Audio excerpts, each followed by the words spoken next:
Good evening and welcome to From the 80s View. I'm your host, Dr. Cedric Brown, and today's guest is Coach Darren Kohne. Darren, the recruitment of prospective student athletes to college. Tell me a little bit about that. What do you think?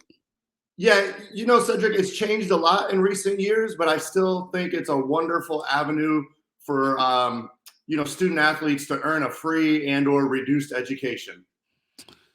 What do you think about parents' involvement in athletics today, Darren? I think parents' role are to put their child in a position to succeed and then be their number one supporter, be a mentor, but then most importantly, step aside and let those entrusted to do their jobs. Right. And the preliminary injunction in the NCAA right now, what are your thoughts? Ooh, it's a bit of a mess right now. I certainly see that a temporary change for sure is happening, but probably a bigger change is going to be inevitable here down the road. These topics and more on From the 80s View. Let's get it.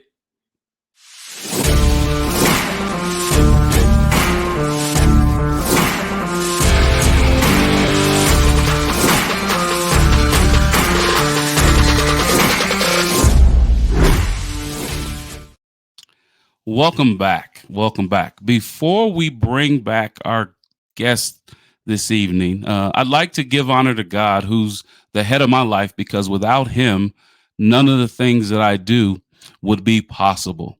So now let's bring back our very special guest, Coach Darren Kohne.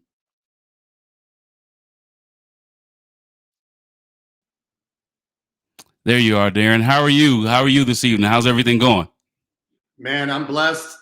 Life is great, busy, hectic, but that means you're in demand, I suppose, and trying to live the good life one day at a time. We go back several decades, so it's just happy to see that smile. And that is so true, Darren, because not only are you the president of Darren Kohne Enterprises LLC, not only have you been an advanced scout in the NBA for the Brooklyn Nets, the Atlanta Hawks, the Chicago Bulls. We met when you were an assistant coach at Central Michigan. I had a player, and you recruited that player heavily. You got that player, and that player was good for you at Central Michigan, the Chippewas, and did some really good things for you. But you've been at Stephen F. Austin, you've been at High Point, and you've been at Bowling Green as assistant coach. Darren, tell the viewers a little bit about your journey in coaching, and then now you're a color commentary, and you kind of do that as a hobby, right? Because you have other interests and other career aspirations and things like that. But can you tell our viewers a little bit about your journey from coaching to being someone that calls games? Yeah, no, absolutely. I mean, first and foremost, I want to make it clear that I started at a very, very young age, because all those things that you named out make me sound pretty old, man. But truly, I was very fortunate to start coaching and getting involved in both professional sports internships and things like that as early as 17 years old.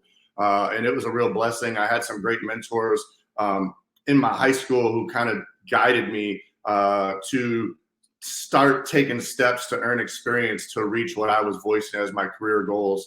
So I started off at a young age doing some internships with Cleveland Cavaliers, the Toledo Mud Hens, and the Toledo Storm, which are minor league baseball and hockey respectively. I worked for the Mid-American Conference. And then, at the same time was coaching high school and AAU basketball while working on my bachelor's and master's degree. After that, I went on to coach 14 or 15 years at the Division I college level for men's basketball, and then made a transition to the NBA, was a player development coach, coached in the NBA G League, and spent several years with multiple different organizations as an NBA talent and advanced scout. So that was quite the journey, encompassed 20 plus years and living in, 12 or more states. Originally from Ohio, but got to see basically the entire country. That journey has taken me to all 50 states and various amount of countries. And, now after a bit of a midlife pivot, have done a lot more entrepreneurial and business type ventures, mostly because I wanted to be a little bit more grounded and not moving every year or so, to be closer to family. I've had some health issues within parts of the family. And but to stay close to the game of basketball, I do a fair amount of mentorship. I have a youth mentorship program in Toledo, Ohio, where we fund individuals to go to college for free. As you mentioned, I do 20 to 25 games of color commentary of high school, college, and professional basketball for various networks. And then also still do some part-time kind of on-demand scouting, both for sports agencies and prospective NBA teams if they have a need or desire. So stay real close to the game, do summer camps in the summer, speak at different camps, run my own camps, and I'm always available in multiple different facets as a consultant. Something that I've taken on here just in the last couple of years, kind of stumbled upon it, really didn't seek it out, is I've been consulting athletic departments on improving their processes and also hiring at the high school level specifically. Well, Coach, you've been doing a lot. You've been doing a lot. But when we met, you had that hustle mentality to you as well, And our meeting was because of the joy of watching the player that I had at the 2-year level, and then with Coach Ernie entrusting you with going out and finding talent. You brought in our player, and he was a pretty good player for you. And then there was another. I didn't have direct connection to the guard that you had, but they ended up being really close friends on that squad and playing well for the Chippewas. Let's jump right into these topics, Coach. You've done a lot of recruiting. You've seen the recruiting process and how that recruiting process lands on young men, young women. You didn't recruit women, but you've been involved in that process with the families. What is the recruitment of prospective student athletes, or PSAs as we call them, to the college level right now? What's going on with that, Darren? Yeah, I think it's changed a lot, specifically if you're talking about the high school student athlete. I think it was much more important prior to the transfer portal being made more, made more official and made more common. And then also the new NIL, where colleges would recruit multiple years back, and you would start recruiting freshmen and sophomores and juniors at the high school level.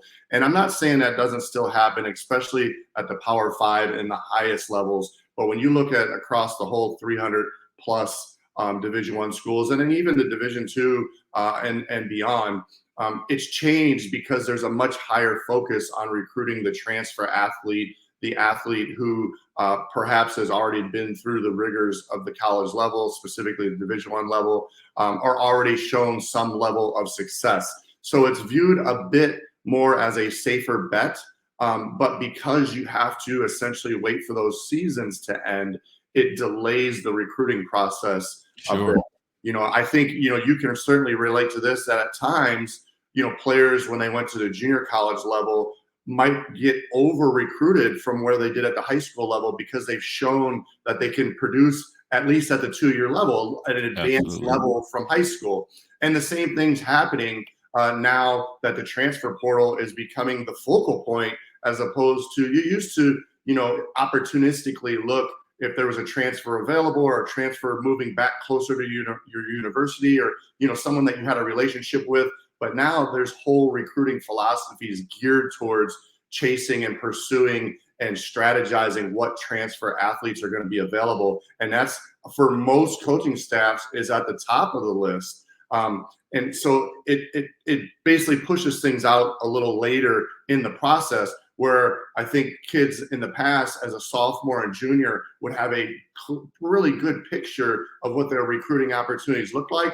And maybe they would change a little bit as in their senior year if they had a nice year. Now it's more so they're not even really understanding who's serious about them until midway through their senior year, or perhaps even beyond into the spring or summer. So it's delaying choices, it's delaying decisions, it's delaying process I don't know that any of it's bad. It's just certainly Right. different. And there's probably less high school student athletes getting the opportunity at the Division I level from the jump.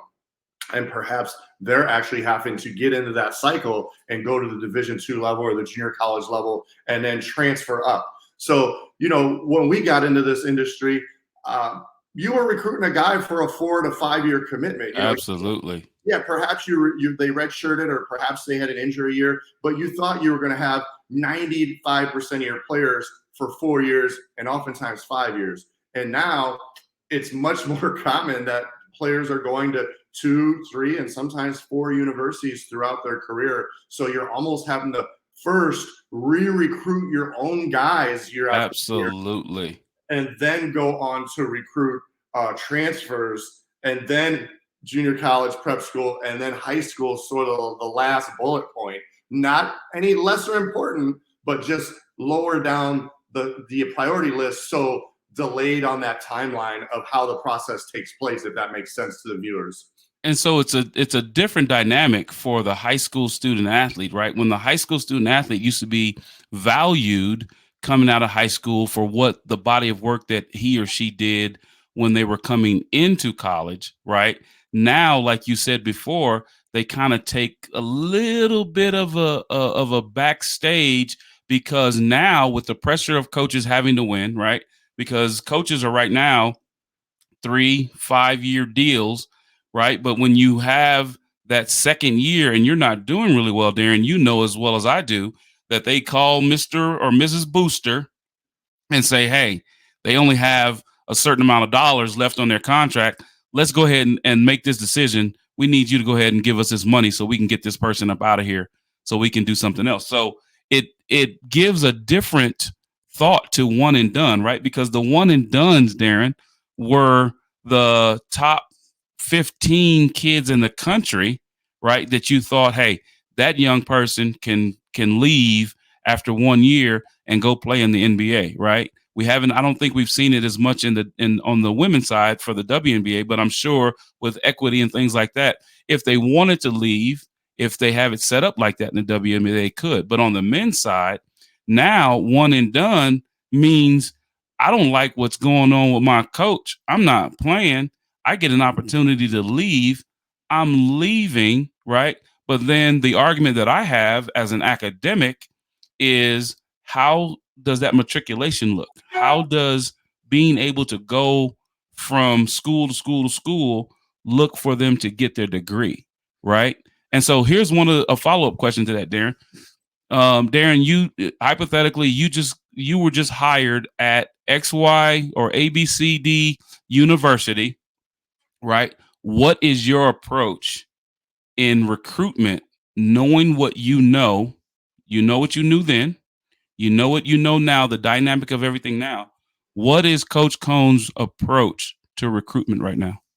Yeah, no doubt. I mean, you said a lot there, and one of the things when making that decision is understanding that it's a what have you done for me lately business, and perhaps world that we live in right now. So, you mentioned having a 3 to 5 year contract, but you can't even count on getting that. So it's immediate action. So the first thing you're doing is you're trying to understand who are your best 3 to 5 players that you're inheriting on the current roster, and doing everything that you can do to re-recruit them to keep them at their current, location that you just got hired at. And then you're going out and you're trying to find guys who perhaps played at a higher level, but maybe weren't happy with their role, their minutes, or just weren't a great fit, and seeing if you can recruit them to add to the fold. And then after that, then you're looking at guys who overperformed or overachieved, perhaps at a little bit lower level, at least on paper, when we talk about the levels, to add to your mix. And all of that, you got to jumble and mend that new chemistry of all these people. Because, when people are leaving, they're leaving for a reason. So investigating and understanding why they're leaving, and is it going to be a chemistry issue when you have all these new people that are coming from past situations to your new situation, and trying to clean the slate and start from fresh. But each one, say you bring in 5 new players or 7 new transfers, each one of them has a reason and an agenda to why they made the switch. So piecing that all together like a puzzle, and you talked about the one and done. we used to talk about the poor Kentuckys and the poor Michigan States and and Duke, and how do they do it? Because it's one and done every year, to the NBA. But now it's like, I'll tell you who has it the worst: the mid-major. Absolutely, FCS has it the worst. Yeah, because think about this. You're trying to recruit the high major transfer that's coming down that can be an impact at your place. But when you bring in the high school player, it's such a gamble, because if you get a guy who's good enough to play right away and they perform, they're trying to jump to a higher level. Or if you bring a guy in and your staff works their tail off to develop them and they average 12 points a game, next thing you know, their phone's ringing and like, hey, well, you average 12 points a game in the Mid-American Conference. How about you come play in the Big Ten Conference? Exactly. And so it's a situation where everybody's a one and done now. Yep. And it is a struggle academically, because certain schools don't transfer, especially electives and that kind of thing. So you're figuring out transfer credits and degree plans line up where you're not retaking classes and starting over, but you're still trying to be on course with the APR and graduate in the X amount of time that you have allotted for your eligibility. So that's a whole different other show, Darren. Oh, yeah. That's a different show. But Darren, do me a favor, stay with us, right? I have to pay the bills. I have to take a break, and then we'll come back and we'll pick up some other topics. For sure. Right. Thank you. You are watching From the AD's View. I'm your host, Dr. Cedric Brown. We'll be right back after these breaks. Water. It's everywhere. We drink it, we bathe with it, we cook with it. Coffee's made with water. Toilets won't flush without it. It's used for washing clothes, dishes, utensils, pots, pans, floors, and our teeth. Plants and crops need water, animals drink it, and fish need it too. And don't forget, we can have a lot of fun in the water. Water. What would we do without it?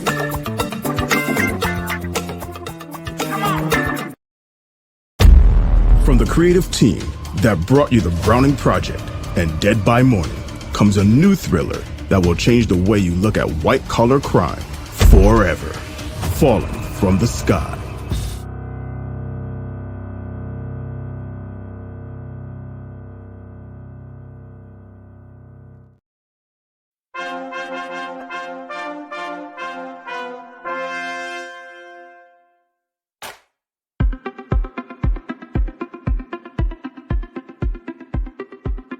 I'm Leon Thomas with the Leon Thomas Group. Podcast, virtual events, webinars, streaming shows, and so much more. We want to be your partner in all things virtual.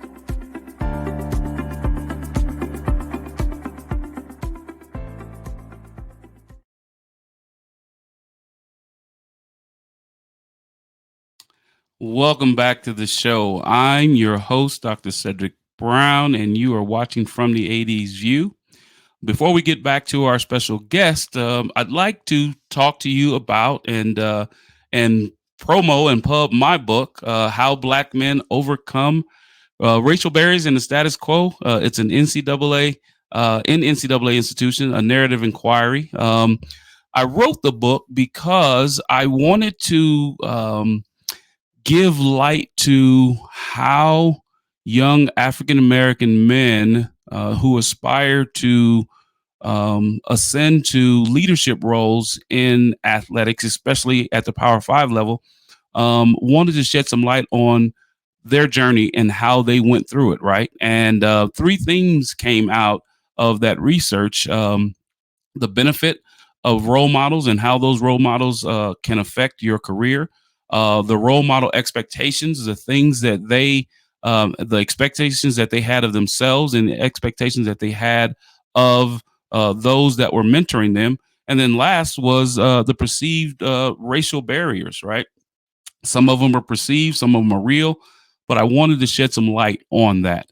And you can purchase that book at Amazon.com.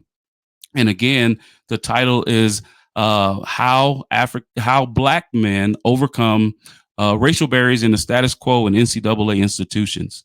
If you want to learn more about that book, you can contact me at cedricmbrown.org.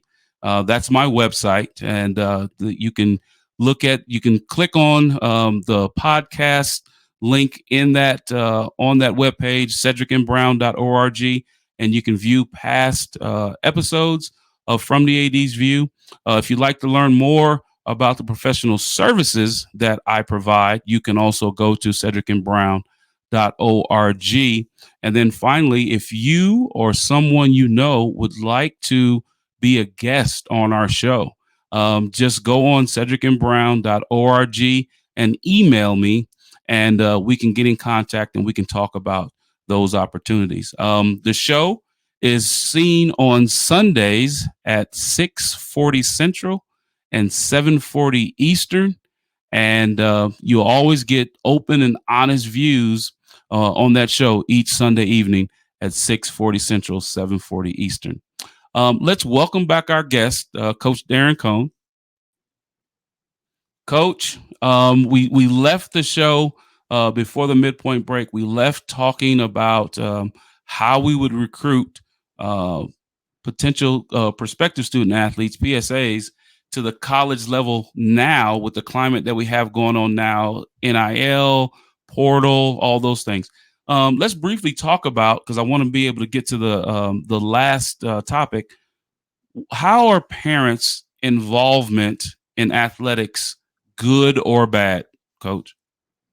Yeah, sure. It's a tough one because it's always case specific.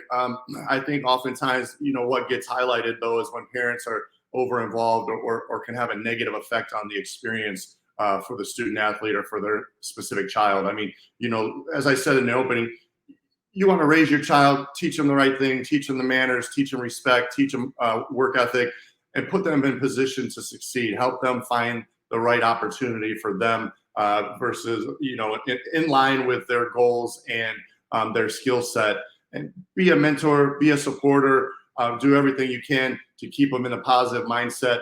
But then, step aside and let those entrusted to be their coaches and their strength coaches and their mentors and their academic coaches to do their job. I think oftentimes parents try to intervene too much. And it's not with negative intent. It's just almost like a selfish desire to, provide the best for your own. And sometimes that can get in the way because you're not in your lane. So staying in your lane and remembering it's not always about what you can do for me in terms of the school, the team, the coach, the university, whatever it is, not what you can do for me, but what you can do for the we and what your child can do for the we. And be a part of that team, be a part of that group, be a part of that organization to achieve and get something done bigger than you. I mean, that's why we do sports. That's why we're involved with extracurricular activities that aren't individualized, because, there's something special about being a part of a group, organization, team, a collective that can achieve more as a whole than you can as an individual. Absolutely. And I appreciate your perspective on that, Coach, because I am a former head coach that coached my son.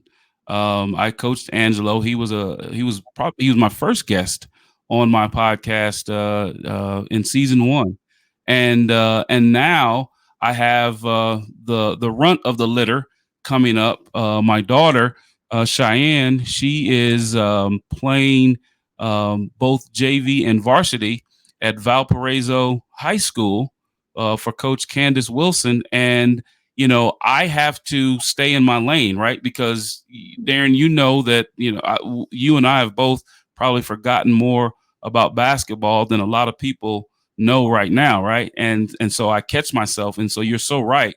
As a parent, we have to stay in our lanes and we have to allow our student athlete children to fend for themselves, right? To be respectful and ask questions and talk about those relationships and build those relationships.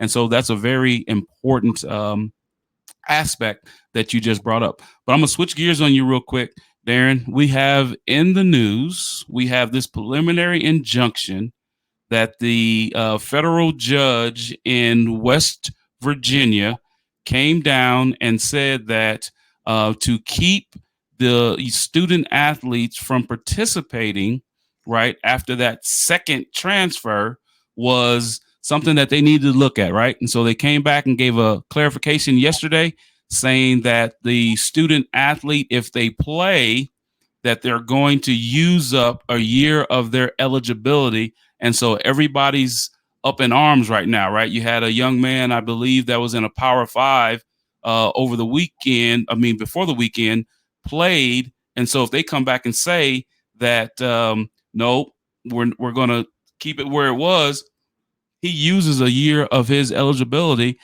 for what, 9, 10 games, 30%. What are your thoughts about that, Coach? Yeah, I mean, there's so many different ways the conversation can go. It's a tough situation. First and foremost, I've received a lot of opportunity in my career from the NCAA. However, there's been oftentimes in my career where, things just don't make sense. I mean, Yep. The young people listening, they don't remember the phone book, but, the NCAA manual is as thick as a phone book, and there's so many rules and fine print, that are left up for interpretation. That aren't necessarily black and white. And then B, things that are that contradict each other. So it's a bit antiquated, and it's time for some change. And I feel like in this particular situation, the NCAA sort of created their own problem because they did. Yeah, they push the organization of the transfer portal, but then want to restrict it when it's taken full advantage of. I don't love the situation we're in, but I think the players have to be able to transfer and play now because that's the precedent. That's sort of the program that was set up. Now, for me, I'm an old school loyalist, and I hate the transfer and the jumping ship and that kind of thing. But it either has to be all in or all out, and it can't be state specific and conference specific and that kind of thing. So I think with the immediate injunction, the player is going to be able to play. Now, I got to admit, I'm not 100% expert on all the details of it, but if I understood it, that's only for the rest of 2023. So it's only for like 2 or 3 weeks, and then it's going to be revisited on December 27th, I think. Yep. At a higher level. But certainly change is happening. But at some point, the NCAA is going to have to, and sooner than later, probably tear this down and restart the plan, the structure of how this is all going to go, because otherwise the big money schools, the Power 5 schools, they're going to break off and do their own thing. Why wouldn't why wouldn't they? They're gonna somebody's gonna organize a new organization and do their own thing, right? And so 1906, when the NCAA was founded, I believe, and my fact checkers will let me know, it's going to be chaos, right? It's going to be the wild, wild west. And you are so right that the NCAA has, they were trying to do something good. They were trying to do something right? But it's caused more of a chaotic environment. And I do believe that the president of NCAA now, Charlie Baker, will find a way, just like Dr. Emmert did. He did a great job there. Charlie Baker is doing a fantastic job in his inaugural year. I think that they're going to pull it together and they're going to figure it out, right? Because it's all about whom? It's all about the student athletes, right? We're trying to do the best for the men and women that are participating in school, matriculating, getting their degrees, and trying to fulfill that dream. Darren, as I always do at the end of the show, I ask the final question, and it is this. Coach, what does faith or spiritualness or spirituality mean to you? Man, faith has always meant to me that there's a bigger picture out there. And every morning when I'm fortunate enough to wake up and open my eyes, I know there's more growth for me personally, and there's more impact for me to make on others. Faith that there's bigger things going on in this universe way above my power that I can never even comprehend, but I get a chance to be a part of it. And I'm trying to develop myself to be the best that I can be on my time, the best I can be during my time on this earth, but to leave that legacy where I impact everyone that I come in contact with. Maybe it's just I bring out a smile. Maybe it's a life-changing move. But I try to be a person that uses my blessings to impact others every time I walk into a room or have a conversation. And I have that faith each morning when I wake up, I'm going to be put in a position to do those things. That's powerful, Coach. I appreciate that. And Coach, if individuals want to get in contact with Coach Kohne or want to be a part of your camps or your consultation, how can they get in contact with you, Coach? Yeah, I mean, probably on Twitter or X is a real easy way for anyone at Coach Darren K. I also have a blog at www.coachdarrenk.com. A little slow right now with traffic on there, but a lot of projects that I'm working on coming up here in the new year. So, especially for speaking and consulting, things of those natures, I'm pretty readily available. Well, as you always know, Darren, if there's ever anything that I can do to help you, I'm a phone call away, man. So, I mean, we go back, as my uncles used to say, we go back like 4 flats on a Cadillac, right? Hey, so, hey, look, I knew you before you were a doctor. Now you're doctor.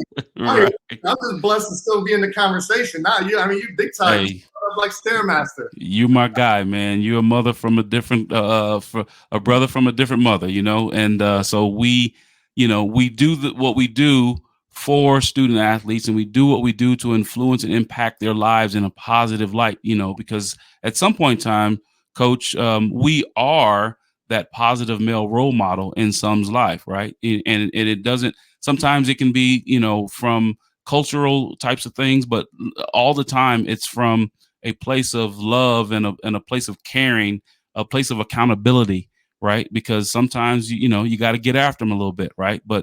And I always say tough love is love, right? Ernie told me that.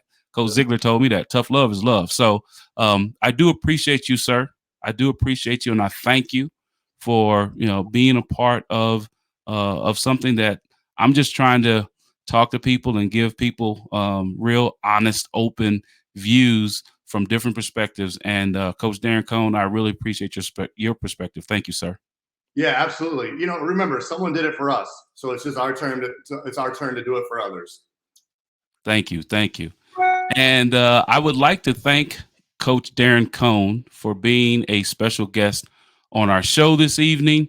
As I close the show, I do want everybody to really look into this preliminary injunction with the NCAA and take some time to read any kind of correspondence that there is out there, because it is something that really is going to impact student athletes, both males and females, as we move forward. Because what we want to make sure, we have to have policies, we have to have procedures in place, we have to have bylaws.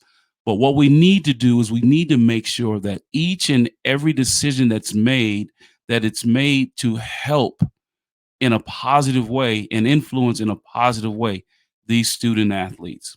So once again, I thank you so much.